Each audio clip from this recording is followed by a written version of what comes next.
And good evening, good evening, good evening, and welcome to this week's Pageant Land with the very stunning guest. We have a warrior pageant Miss finalist, Heather Sweet. How are you, Heather? Great, thank you.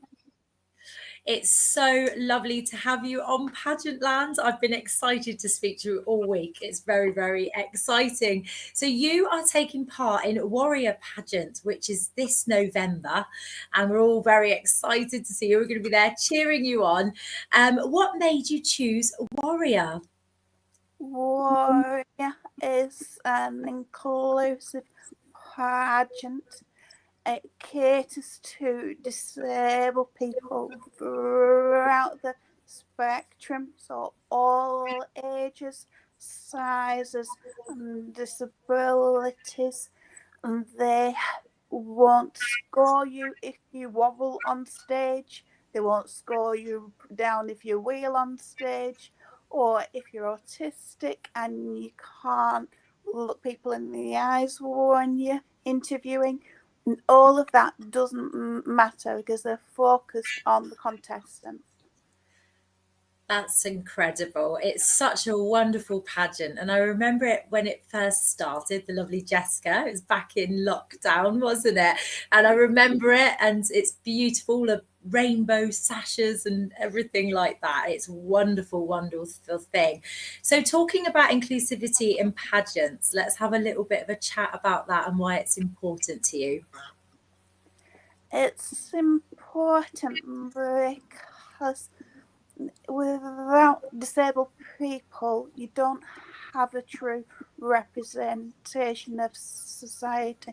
You don't go to a pageant and everybody looks the same. You do have different ethnicities and sizes, but you don't always see disabled women or children on stage.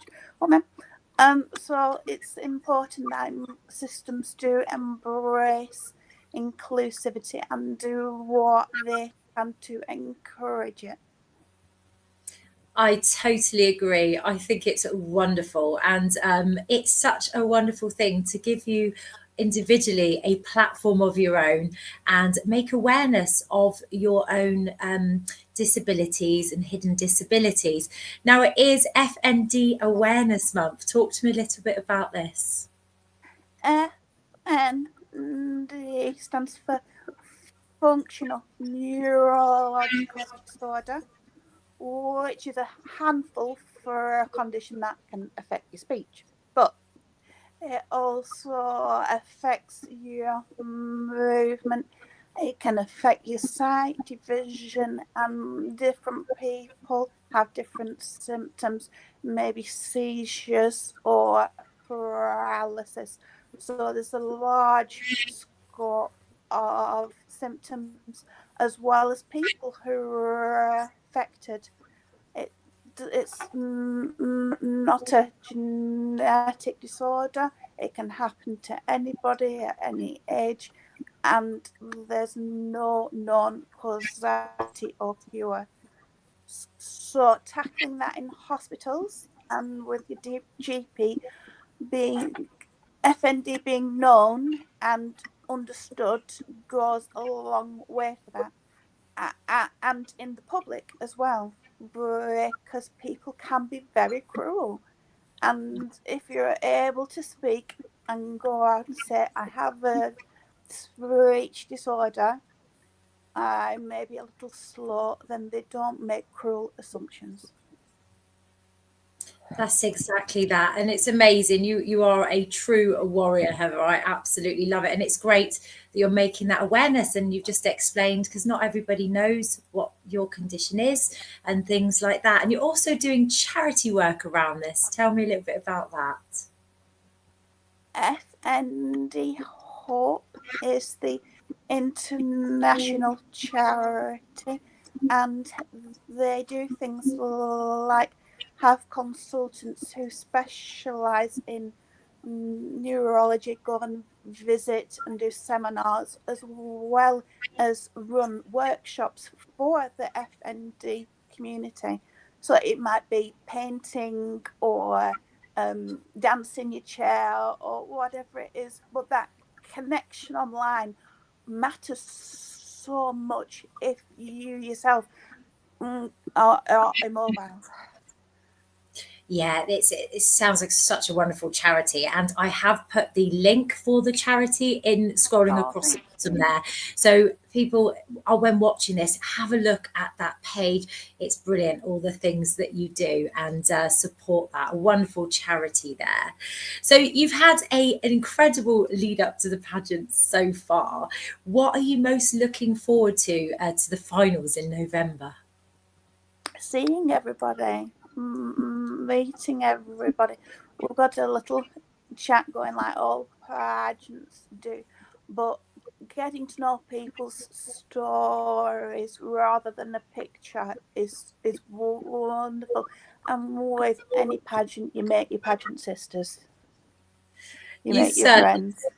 You do, don't you? That's what the great thing about pageantry. I know it's a wonderful world that people don't quite understand sometimes, but actually it gives us all so much confidence and friendships that last a lifetime. And you know, I would, if you asked me 8 years ago if I would be doing pageants, I wouldn't have, I probably would, you know, I didn't ever understand, I didn't know I was going to get into them. And you know, I love it, and it's wonderful because we get to meet people like yourselves, and I'm very lucky enough to speak to a wonderful, inspiring lady like yourself every single week.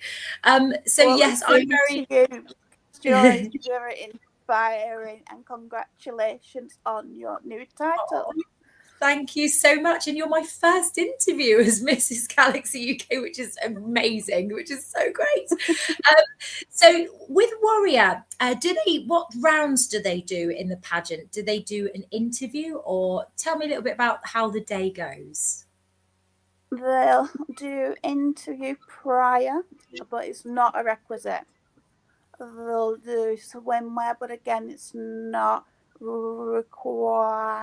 You can choose to do active wear and your traditional fashion and evening wear rounds. But the most important one is your opening round, because in Warrior, that how you express yourself and your disability. So with zebra stripes for Ella's download syndrome, orange for FND, purple for Lou person, all sorts of just rainbow colours. I absolutely love that, and it's representing each and every hidden disability, and it really is amazing. What an incredible open round! I cannot wait to watch Warrior this year. I really can. It's going to be incredible, and what a wonderful safe space that Jessica has made. So a big hello to Jessica. She's great, isn't she? So, well, we here at Pageantland, we are rooting for you, and we can't wait to see you take the stage. And we're going to follow your year of what you're doing, and in the lead up, like I say, we've got, you know, the page scrolling across the bottom. Do check that out, and we're going to keep up with your journey, Heather. And thank you so much for coming on and speaking to me today. It's been an absolute pleasure. Thank you very much. Thank you. Thank you, darling. Bye bye.